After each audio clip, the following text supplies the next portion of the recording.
Just me and my guitar.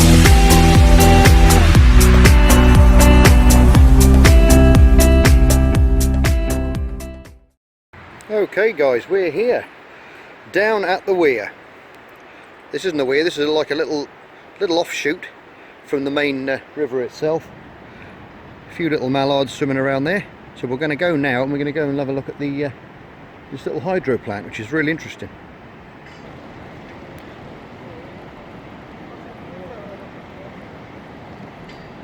Got a lovely sunken log, half sunken log over there with a few cormorants on.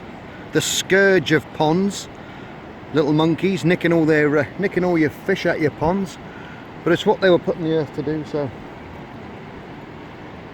as long as I stay away from my koi, I don't mind.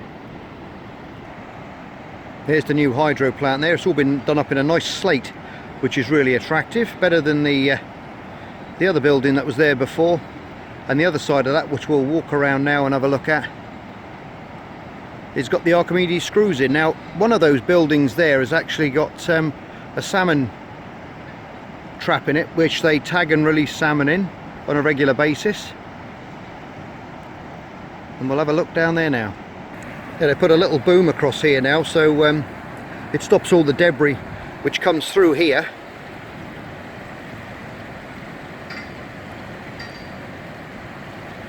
And goes through there. Where the little man is over there, his little digger, clearing out all the trap, which goes through that grill, and all the water that goes through there goes onto these Archimedes screws, which we'll go and look at now. Alright guys, we're at the other side now. It's quite noisy here with all the water coming over the weir, and if you look over there you can see the two big Archimedes screws there, which are creating electricity. As that water comes down through that big screw, it turns it, empties it out in the bottom, and it turns two big turbines inside the building, which creates lots of electricity to power houses. So it's interesting stuff. Right, let's grab some pebbles. Absolutely beautiful down this neck of the woods, as it were. Get a lovely salmon run, and the sea trout as well. We've got lovely grayling, barbel, brown trout, all kinds swimming through here. I used to fish in here last year, or the year before I think it was, and I had some really nice barbel up to about 13 to 14 pound in weight, which were obviously all released, but beautiful fish to catch, and they're all in stunning condition in here as well. You can see all the pebbles here. We're going to go further down where they're a little bit looser, and we're going to pick some nice ones out, and then we'll go back home and we'll show you what we've got. Aha, we're back guys, we're back from the cold and down by the river. Here we go, we've got some nice little pebbles down there, pick some nice little round ones, different, well, little shapes here and there, and we've got some nice mixed sort of gravelly, sort of mid-range kind of sizes as well. Now is I'm going to set you up in the tripod, and we're going to start taking some of this stuff out. That's what we're going to do, so I'll set you up now, okay? Right guys, you're all set up in the tripod. Now what I've done is I've washed these stones. I've taken some of the aquarium water out, I've dropped it down a couple of inches, and I've put some water in the buckets, and I've washed all these stones out in aquarium water, because we don't want to be washing them in fresh tap water because of the you know, obviously the chloramines and chlorines and things that are in there. So we've washed them out in tank water, give them a bit of a scrub to get some of that bit of an algae off, you know, the wild algae off them. A little bit on there is not going to hurt at all. So I think what we'll do is now we'll speed a few little bits up, and I'll take some of this stuff out, and we'll create Vlad a brand new little castle.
Ah, there you go, guys. It's all done. All the scaping's done. Little endlers are all happy now.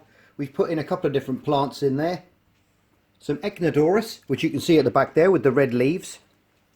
That's the plant there. If you want to get any of that stuff. Very nice growing plant. Nice little variegated edges to the leaves.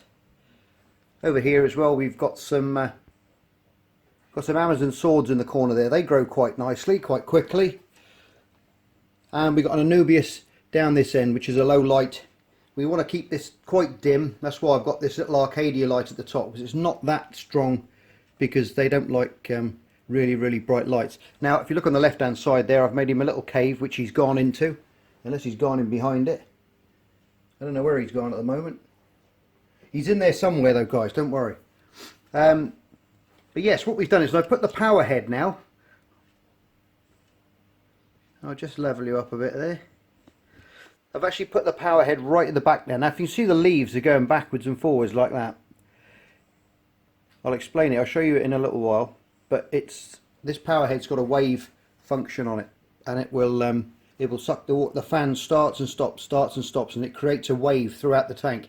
So if you look, you can see a slight wave in the plants and in the leaves, and you can vary that up or down, and you can have it going constant, all different variables on these little pumps. And we'll have a little chat about that in a minute. But what I'm going to do now is I'm just going to get my little Stanley blade out, because I've got some quite heavy spots of algae on the tank, and apart from Nerite snails, I think they're the only ones that I know that will chew that off. And we haven't got any of those in there at the moment. I'll pick a couple of those up next time I'm at the aquatic shop. I'll pick some of those up. But yeah, looking all good. But I'm going to get the Stanley knife in there now. I'm just going to clear all those little spots off. If you do use a Stanley blade, guys, make sure you give it a really good rinse and a wash first, because when they compact, they have got a very light film of oil on them to stop them from rusting. Now these little endlers are going to go absolutely berserk for this stuff, because they try and pick it off all day, but they can't get to it and they can't pull it off because it's quite solid. So as you can see, I'm dragging that up and down, and they're following me around, and they're eating all those little bits of algae that are getting scraped from the glass.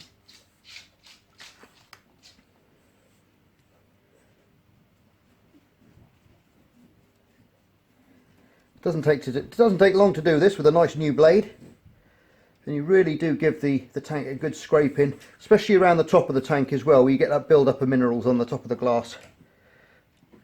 Where the water laps, you'll find you'll get a white sort of film go up on the glass there, and this Stanley blade or utility knife, if you're in the US, will clear it off very quickly. I think he's going to like his new little home. We can vary the current, like I just said before, for when he comes out, and I can have it on a timer as well. One of those little plug-in timers. He's used to coming out at around 8 o'clock in the evening for his feed, so I'll see if I don't think he will tonight, because he's going to be a little bit upset now, because I've been mucking around in there. So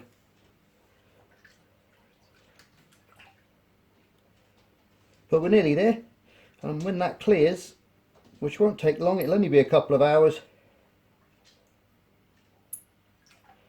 it will be absolutely squeaky clean and crystal clear. And there you go, that's that done. Looks a little bit cleaner already. Dry my old hands off, and I'll get back to you now in a couple of hours time once this is all settled down, and I'll have a little chat to you and I'll show you the pump, okay? Well, there you go, guys, all lovely and clear.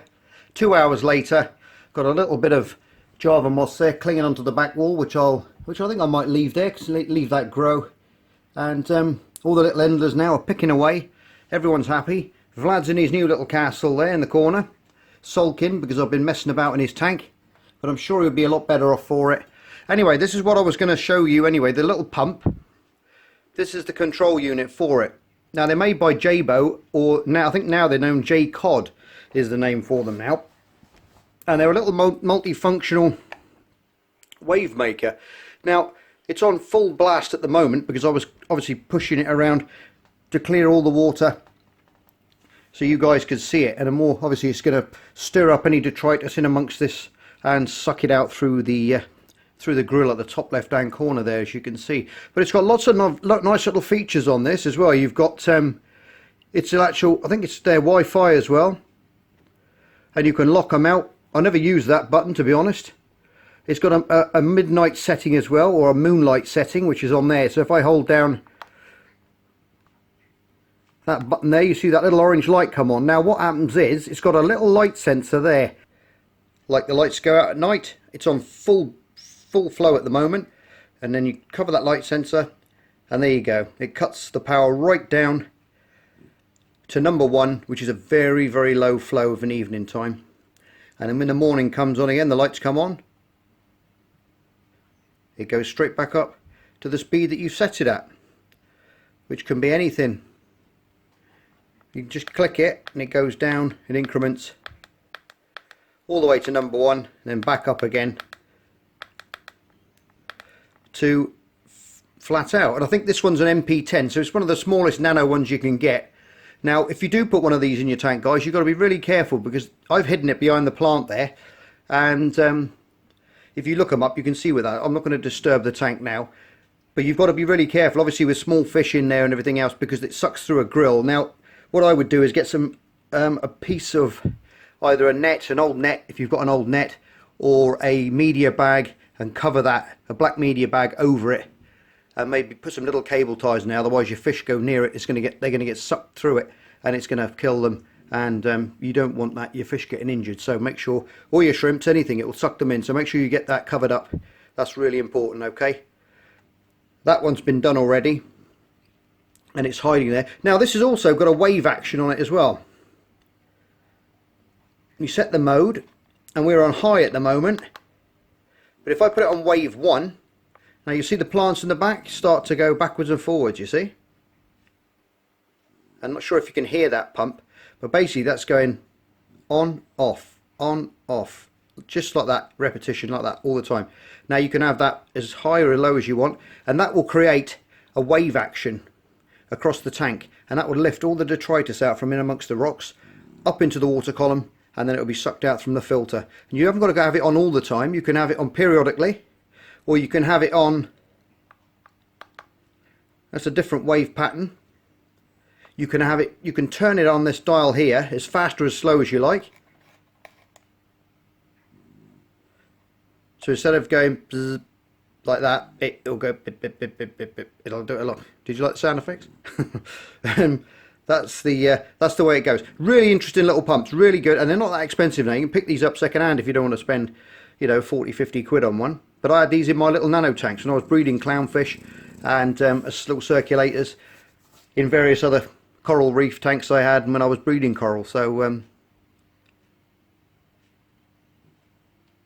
if you see the leaves, you watch the leaves, it's going backwards and forwards. If I put it back to wave 1, you'll see a big difference in the leaves now. See, the leaves are pulsating now? That's because that fan's going on and off quite quickly, and that'll create a nice little surge in there. Anyway, if you haven't got one of these pumps, go and get one. They're brilliant little tools, good in fresh water and salt water as well. So there we've got it, it's all done. I'm happy with it. It looks like river scape along the bottom, and it's only going to get better with time now, as I've got a bit of subwazatang around this bit of Malaysian driftwood there. We've got all the plants in there now. Everything's going to start rooting and moving around. New leaves are going to come out. I might get a few crypts in amongst the bottom here later on. I think they'll look quite nice, but I don't want to make it too